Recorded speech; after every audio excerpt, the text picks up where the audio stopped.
Vanda Liliani Bawiling dan saya akan menjelaskan tentang ringkasan saya mengenai Undang-Undang Nomor 5 Tahun 1997 tentang Psikotropika dan Peraturan Pemerintah Nomor 44 Tahun 2010 tentang prekursor.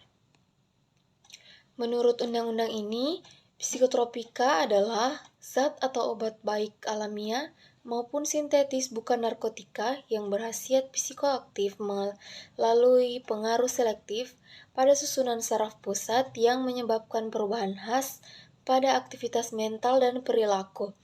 Psikotropika ini dibagi menjadi 4 golongan, yaitu psikotropika golongan pertama sampai psikotropika golongan keempat. Tujuan diaturnya psikotropika ini, yang pertama untuk menjamin ketersediaan psikotropika guna kepentingan pelayanan kesehatan dan ilmu pengetahuan. Yang kedua, mencegah terjadinya penyalahgunaan psikotropika.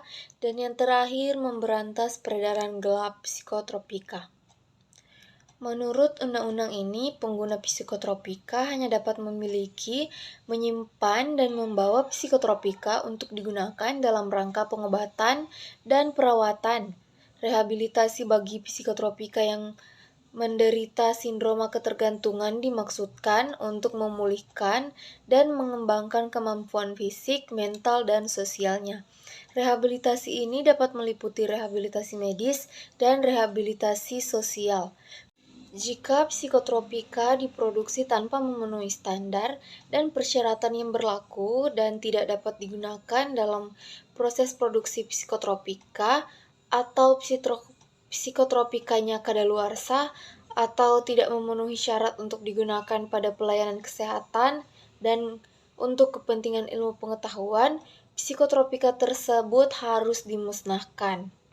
Bukan hanya pemerintah, namun masyarakat memiliki kesempatan yang seluas-luasnya untuk berperan serta dalam membantu mewujudkan upaya pencegahan penyalahgunaan psikotropika dan wajib melaporkan kepada pihak yang berwenang bila mengetahui tentang psikotropika yang disalahgunakan dan dimiliki secara tidak sah.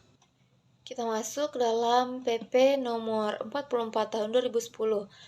Menurut peraturan pemerintah ini, prekursor adalah zat atau bahan pemula atau bahan kimia yang dapat digunakan dalam pembuatan narkotika dan psikotropika. Prekursor digolongkan dalam prekursor tabel 1 dan prekursor tabel 2. Sedangkan jenis prekursor adalah jenis prekursor tabel 1 dan jenis prekursor tabel 2.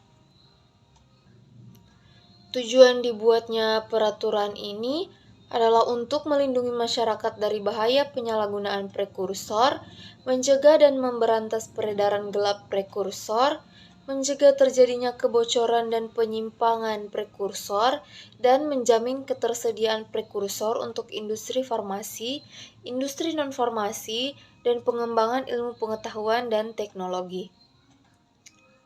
Persyaratan dan perizinan prekursor meliputi produksi, ekspor, impor. Nah, hubungan antara undang-undang ini dan peraturan pemerintah ini yaitu Undang-Undang Nomor 5 Tahun 1997 tentang Psikotropika memberikan kerangka hukum untuk pengendalian dan pengawasan psikotropika. Sedangkan peraturan pemerintah Nomor 44 Tahun 2010 tentang prekursor melengkapi regulasi ini dengan mengatur zat-zat yang digunakan dalam pembuatan psikotropika. Kedua regulasi tersebut bekerja sama untuk mencegah penyalahgunaan psikotropika dan prekursor dalam pembuatan narkotika ilegal. Undang-undang ini mengontrol tentang psikotropika, sedangkan peraturan pemerintah mengontrol tentang bahan-bahan yang bisa digunakan untuk membuat psikotropika maupun narkotika. Kedua regulasi ini saling mendukung satu sama lain. Sekian, terima kasih.